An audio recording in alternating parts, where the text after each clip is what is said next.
ఇన్నాళ్లకు అడ్డంగా బుక్ అయిన రోహిణి. అయితే రాబోయే ఎపిసోడ్ లో ఏం జరగబోతుందో వెంటనే తెలుసుకుందాం. అసలు రోహిణి కుట్ర ఎలా బయటపడుతుంది అని అందరూ కూడా ఎంతగానో ఎదురు చూస్తూ ఉన్నాము. అయితే ఇన్నాళ్లకు ఆ రోజు రానే వచ్చింది. మరి రోహిణి కుట్ర అసలు ఎలా బయటపడింది అని తెలుసుకోవడానికంటే ముందుగా అప్కమింగ్ ఎపిసోడ్ లో ఏం జరగబోతుందో తెలుసుకోవడానికి ముందుగా మన ఛానల్ ని సబ్స్క్రైబ్ చేసుకోండి. అయితే పాపం విద్య తన ఫ్రెండ్ ని కాపాడుకోవడానికి ఎంతగానో ప్రయత్నించింది, కానీ కుదరలేదు. చివరికి తనకు వచ్చినటువంటి ఒక ఫోన్ కాల్ తనకు యాక్సిడెంట్ జరిగింది అని చెప్పి రావడం, ఇదంతా కూడా తనని డైవర్ట్ అయిపోయింది విద్య. అయితే ఇక రోహిణి పరిస్థితి ఏమవుతుంది అనేది రోహిణి కూడా తెలియదు. తెలిసుంటే ముందుగానే ఆ మాణిక్యంతో మాట్లాడి ఏదో ఒక రకంగా అతన్ని అక్కడి నుంచి వెళ్ళగొట్టేది. కానీ రోహిణికి కూడా ఈ విషయం తెలియదు. మరి ఇక్కడే అసలు కథ మలుపు తిరగబోతుంది. అసలు ఏం జరుగుతుంది అంటే, మన రోహిణి గుట్టు బయటపట్టే అదృష్టం మీనాకే దక్కుతుంది. మరి ఇక మీనా అయితే వంటలు ఎక్కడి వరకు వచ్చాయి అని చెప్పి కిచెన్ వైపు వెళుతూ ఉంటుంది. అంతలోనే బాలు అక్కడికి వస్తాడు. ఏంటి మీనా, ఎక్కడికి వెళ్తున్నావు అంటే, వంటలు ఎక్కడి వరకు వచ్చాయో చూద్దామని వెళ్తున్నాను అండి అంటుంది. ఇక బాలు కూడా సరే పద నేను వస్తాను అని చెప్పి ఇద్దరు కూడా వెళ్తూ ఉండగా ఇంతలోనే బాలు వాళ్ళ నాన్న సత్యం అక్కడికి వస్తాడు. బాలుని పిలుస్తాడు. రే ఒకసారి ఇట్రా, నీతో కొంచెం పని ఉంది అని చెప్పి పిలుస్తాడు. ఇక బాలు అయితే అక్కడి నుంచి వెళ్లిపోతాడు. ఇక మీనా అయితే వంటగది వైపు వెళుతుంది. అక్కడే ఉన్నటువంటి మాణిక్యం మాత్రం వంట పనుల్లో చాలా బిజీగా ఉంటాడు. తను తల తిప్పి పక్కకి కూడా చూడడు. ఇక మీనా అయితే అన్ని వంటల్ని కూడా చెక్ చేస్తూ వాటి టేస్ట్లు కూడా చెక్ చేస్తూ ఉంటుంది. వంటలన్నీ బాగా కుదిరయ్యా లేదా ఎక్కడి వరకు వచ్చాయి అని చెప్పి. అలాగే మాణిక్యం అనుకోకుండా అక్కడి నుంచి వాష్రూమ్ లోకి వెళ్తాడు. ఇక మీనాకైతే మాణిక్యం కనిపించడు. కానీ మాణిక్యం మళ్ళీ తిరిగి బయటకు వస్తాడు. సడన్ గా మాణిక్యాన్ని గుద్దుకుంటుంది మీనా. అనుకోకుండా ఇద్దరు కూడా డాష్ ఇచ్చుకుంటారు.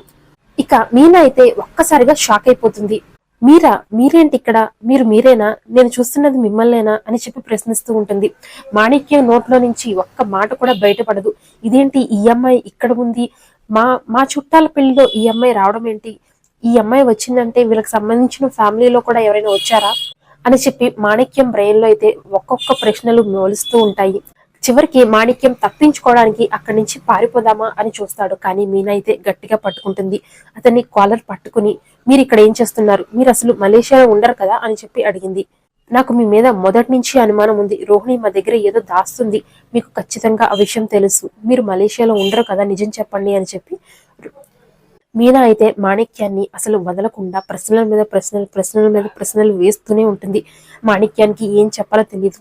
నాటకం అనేది ఏదో ఒక రోజు బయటపడాల్సిందే. ఇక ఈ రోజు నా నాటకం ముగిసింది అనుకుంటాడు మాణిక్యం కూడా. ముందైతే రోహిణిని ఏదో ఒక విధంగా కవర్ చేసి తనని ఎలాగోలా కాపాడాలి అనుకుంటాడు మాణిక్యం. కానీ చివరికి చేసేది ఏమీ ఉండదు. మా రోహిణి పాపే రమ్మంటే వచ్చాను అని చెప్పి ఏదో చాలా రకాలుగా ట్రై చేస్తూ ఉంటాడు తనని కవర్ చేయడానికి. కానీ మీనా అయితే ప్రతి ప్రశ్నకి కూడా రూల్స్ మాట్లాడుతూ, అసలు రోహిణికి కూడా మీరు వచ్చిన విషయం తెలియదు, మాకు ఇంట్లో కూడా చెప్పలేదు అని చెప్పి తన మాటకి మాట అడ్డుపడుతూ ఉంటుంది. ఇక చేసేదేమీ లేక, అవునమ్మా ఇదంతా కూడా నాటకం అని చెప్పి మాణిక్యం ఒప్పుకుంటాడు. అయితే నాటకం ఆడాల్సినంత అవసరం మీకేముంది, రోహిణికి ఏముంది, మమ్మల్ని మోసం చేయాల్సిన అవసరం ఏముంది అని చెప్పి మీనా అయితే ప్రశ్నిస్తూ ఉంటుంది. అవన్నీ నాకు తెలియదు అంటూ ఉంటాడు. ఇంతలో మాణిక్యం అక్కడి నుంచి వెళ్ళిపోవడానికి ప్రయత్నిస్తాడు. ఈ విషయం ఇంట్లో ఎవరికి చెప్పొద్దమ్మా తల్లి, ప్లీజ్, రోహిణికి తెలిస్తే నన్ను చంపేస్తుంది అంటాడు. అయితే మీనా అయితే నువ్వు ఎక్కడికి కదలొద్దు, నువ్వు ఇక్కడే కూర్చో అని చెప్పి అతన్ని పట్టుకుంటుంది. ఇంతలో బాలుకి అయితే ఫోన్ చేస్తుంది. బాలు అయితే ఆ కాల్ అయితే లిఫ్ట్ చేయడు. పెళ్లి హడావుల్లో బాలు బిజీగా ఉంటూ ఉంటాడు. కానీ మళ్ళీ మీనా కాల్ చేస్తూనే ఉంటుంది. ఇక బాలు అయితే ఫోన్ లిఫ్ట్ చేసి మీనా వైపే వస్తూ ఉంటాడు. ఏమండి ఇక్కడికి రండి, మీకు ఒక అద్భుతాన్ని చూపిస్తాను, మీరు చూస్తే చాలా షాక్ అవుతారు అంటూ ఉంటుంది. ఈ నిజంగానే బాలు కూడా అక్కడికి వస్తాడు. చూడగానే అక్కడ ఉన్నటువంటి మాణిక్యాన్ని చూసి బాలు కూడా షాక్ అవుతాడు. మలేషియా మావేంటి ఇక్కడ ఉన్నాడు, మా మేకమావేనా నేను చూస్తున్నది అని చెప్పి బాలు కూడా సెటర్లు వేస్తాం మొదలు పెడతాడు. ఇక మాణిక్యం మనసులో అనుకుంటాడు, నేను అడ్డంగా దొరికిపోయాను, వీళ్ళ ఫ్యామిలీ అంతా ఇక్కడే ఉంది కాబోలు, వీళ్ళు వాళ్ళకి చుట్టాలై ఉంటారు, చచ్చాన్రా బాబు, ఇప్పుడు నేను తప్పించుకోలేను, అందరూ కలిసి నన్ను కుమ్మేస్తారా ఏంటి అని చెప్పి మనసులోనే అనుకుంటూ ఉంటాడు. ఇక బాలు అయితే, నువ్వెందుకు ఇక్కడ ఉన్నావు, నువ్వు ఎప్పుడు వచ్చావు, ఎక్కడి నుంచి వచ్చావు, నీ ఊరేంటి, నీ వాటం చూస్తే నాకు మలేషియా నుంచి వచ్చినట్టు ఎప్పుడు కనిపించలేదు, నువ్వు నాకు ఎప్పుడు తేడాగానే అనిపిస్తున్నావు, రోహిణి ఏమో అబద్ధాలే మాట్లాడుతూ ఉంటుంది, మీ ఇద్దరు ఏదో దాస్తున్నారు, ఏం జరిగింది అని చెప్పి బాలు కూడా అడుగుతూ ఉంటాడు. ఇక మీనా అయితే, ఈ మలేషియా మేకమామ అంతా జరిగిందంతా చెప్పటండి, ఇదంతా కూడా ఒక నాటకం అంట. రోహిణి ఆడిస్తున్న నాటకం, ఇంట్లో వాళ్ళని మోసం చేయడానికి. ఇలాంటివి ఇంకెన్ని నాటకాలు ఉన్నాయో తన చరిత్రలో అంటూ ఉంటుంది. అవునా, నాటకం ఆడాల్సిన అవసరం ఏముంది, దీని వెనక ఏదో కారణం ఉండే ఉంటుంది, అదేంటో తెలుసుకోవాలి మీనా అని చెప్పి బాలు అంటాడు. అవునండి, ముందు ఇంట్లో వాళ్ళందరినీ పిలిచి ఈ మాణిక్యాన్ని బయటపడదాం మనం అని అంటుంది మీనా. బాలు అయితే ఈ విషయాన్ని ఇంట్లో వాళ్ళందరికీ చెప్పినా వాళ్ళు నమ్మరు. ఎందుకంటే రోహిణియే పిలిపించింది అనుకుంటారు. అనుకోకుండా మా మావయ్య వస్తే ఇక్కడికి రమ్మన్నాను అని చెప్పిందని కవర్ చేస్తుంది రోహిణి. అందుకే ముందు మనం ఇంట్లో ఎవ్వరికి కూడా చెప్పొద్దు అని చెప్పి ఆ మాణిక్యాన్ని తీసుకుని వెళ్ళి ఒక రూమ్ లోకి పెడతారు. ఇక రోహిణిని కూడా తీసుకొచ్చి ఆ రూమ్ లో కూర్చోబెడతారు. అక్కడ మాణిక్యాన్ని చూసినటువంటి రోహిణి ఫుల్ షాక్ లో ఉండిపోతుంది. మాణిక్యం ఏంటి ఇక్కడికి వచ్చాడు, అది కూడా వీళ్ళ కంటపడ్డా, నేను చచ్చాను రా బాబోయ్ అని చెప్పి మనసులో అనుకుంటూ ఉంటుంది రోహిణి. బాలు మీనా ఇద్దరు కూడా ఒకేసారి ప్రశ్నల వర్షం కురిపిస్తారు రోహిణి మీద. నువ్వు అసలు ఎందుకు ఇలాంటి అబద్ధాలు ఆడుతున్నావు, ఇతను ఎవరు, ఇతనికి నీకున్న సంబంధం ఏంటి, అతను నీకు మావయ్య కాదంట, అసలు మలేషియా నుంచే రాలేదంట, అతనంతా కూడా నిజం ఒప్పేసుకున్నాడు, నువ్వు నిజం చెప్పు రోహిణి అని చెప్పి అడుగుతారు. రోహిణి అయితే ఏం మాట్లాడాలో తెలియక చివరికి బాలు మీనా కాళ్ళ మీద పడిపోతుంది.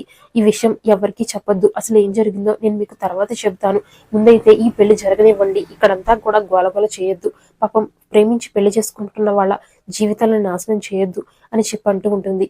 మీనా కూడా అవునండి, పెళ్లిలో గొడవద్దు, మనం ఏమన్నా ఇంటికెళ్ళి చూసుకుందాము, ముందైతే అతన్ని వదిలేద్దాము అంటుంది.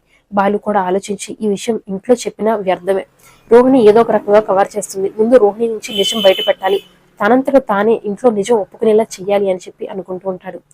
రోహిణి ఇప్పటి వరకు కూడా బాలు మీనాకి ఎప్పుడు కూడా రెస్పెక్ట్ ఇవ్వదు. అలాంటిది బాలు మీనా వస్తున్నారంటేనే గజగజ వణికిపోతూ ఉంటుంది.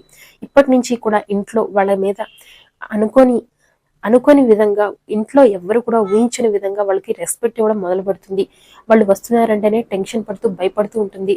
ఇక మీనాకైతే చాలా రెస్పెక్ట్ ఇస్తుంది. అలాగే వాళ్ళ అత్త దగ్గర వాళ్ళతో ఒక మాట అన్నా కూడా మీనాని కాపాడడం, మీనా ఎందుకు అలా చేస్తుంది అని చెప్పి వెనకేసుకురావడం, ఇలా చేస్తూ ఉంటుంది. రోహిణి ప్రవర్తన అయితే పూర్తిగా మారిపోతుంది. మరి అప్కమింగ్ ఎపిసోడ్ లో రోహిణి నిజం చెబుతుందా లేదా, ఇంట్లో వాళ్ళకి చెప్తారా, ఇదంతా కూడా ఏం జరగబోతుందో తెలుసుకోవాలంటే వెంటనే మన ఛానల్ ని సబ్స్క్రైబ్ చేసుకోండి.